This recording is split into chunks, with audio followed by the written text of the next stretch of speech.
Senator Hanson-Young.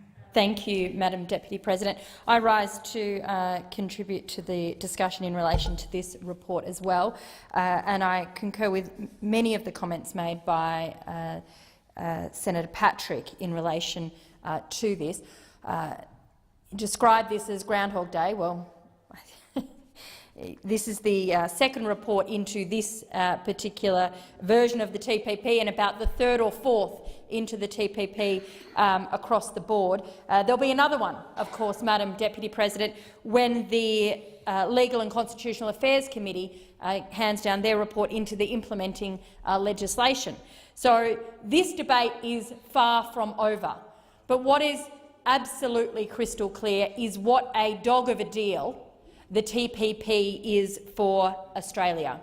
Very, very at the margins boost to our GDP. We know that even the Productivity Commission, one of the most conservative economic bodies in the country, has said, really, this is a bad deal, doesn't give any real benefit to Australia, and in fact does the opposite. And it does the opposite, Madam Deputy President, in a number of ways.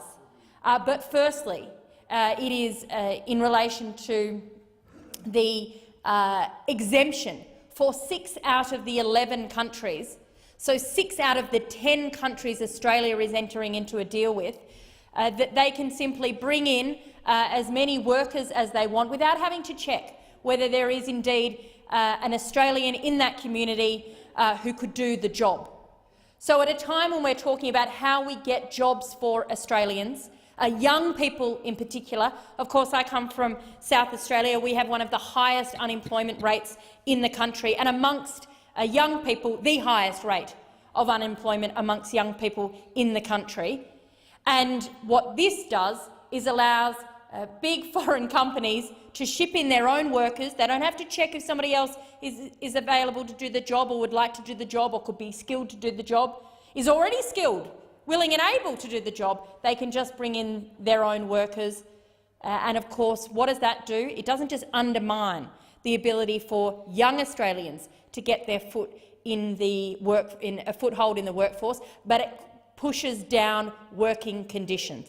It pushes down wages and it pushes down working conditions. A very, very bad step for what the future of the changing workforce here in Australia. One of the other key problems with this deal is, of course, those investor-state dispute resolution clauses, the ISDS clauses, as they've been referred to by other speakers.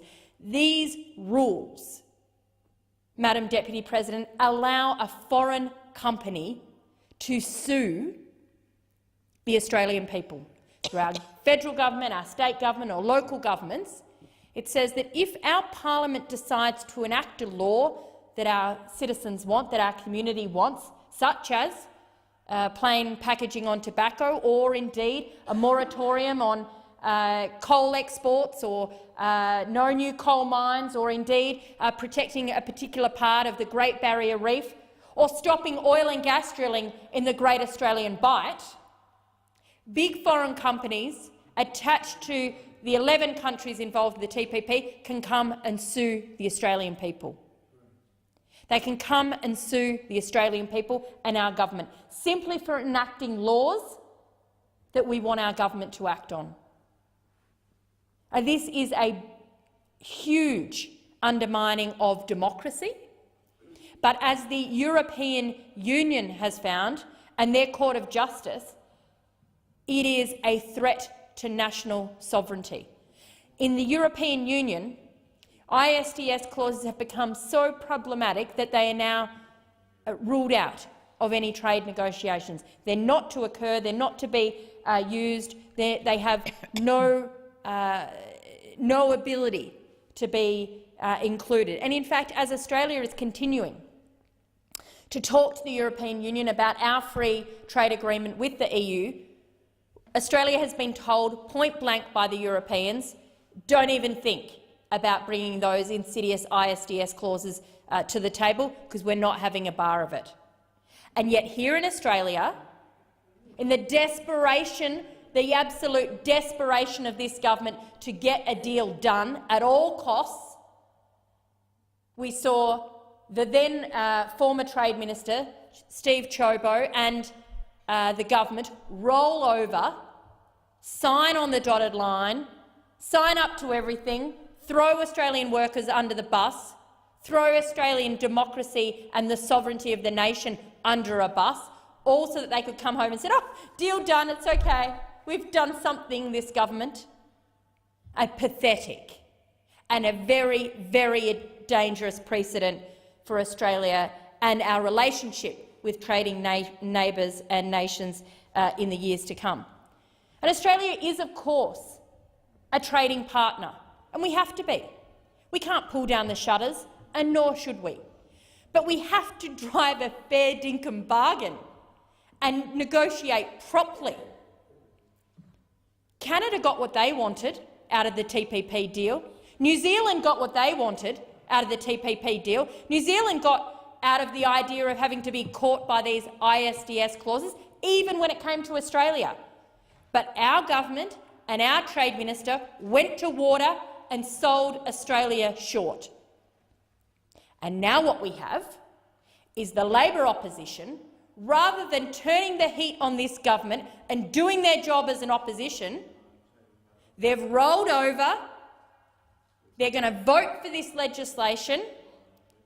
They're going to cuddle up to the Morrison government, to big business, to the big corporations, and to the unions and Australian workers across the country. They're going to say, "Oh, just wait till we're in government and we'll fix it, it'll all go away." Bollocks. We all know that when you sign a deal like this, it sticks.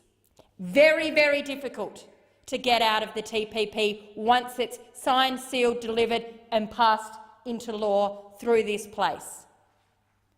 The Leader of the Opposition, Bill Shorten, is carrying on trying to pretend that he can have it both ways. He can cuddle up to business and he can give the workers a pat on the back and say, "She'll be right, mate." Well, she won't be right, because it's going to be very, very difficult to get out of this once it's in place. What nation in this agreement is going to say, "Oh, sure, Australia has a new Prime Minister, another one, another Prime Minister, we'll just reopen negotiations because it suits Australia"? That is not how trade negotiations work. This government knows it. The Leader of the Opposition, Bill Shorten, knows it. Decent people within the Labor Party know it, and they're hoping the Australian people just don't notice. Well, it's a dud deal. It's been a dud deal for Australia from the beginning. It's appalling to see the opposition go to water on this. It is absolutely appalling to see the Labor Party, the Workers' Party, throw the unions and Australian workers under the bus, the right of the Australian people to be represented properly and with full integrity in their parliaments, under the bus, all because they just want this dealt with so that it will go away. All the Labor Party needs to do is to not vote for this legislation when it comes before this House. They've already gone to water over in the House of Representatives. Leader of the Opposition went weak at the knees at the idea that he had to confront the new Prime Minister over this. Well, in this place, they can redeem themselves. They can stand up for the rights of Australian workers, for the rights of the Australian community and for the environment. Because I tell you what, second to Australian workers' rights being undermined through the TPP, next will come the environment. These multinational companies care about nothing but profit, their own profit, and ripping out what they can from this planet. Maximise profit today, forget about what happens tomorrow. That's what this deal delivers. It is a deal for corporations. It's a deal done behind back doors, in secret, for boardrooms, not for people and not for the community. It's a dud deal and it should be neglected. It should be absolutely thrown out on its ear, and the Labor Party should know better. Thank you, Senator.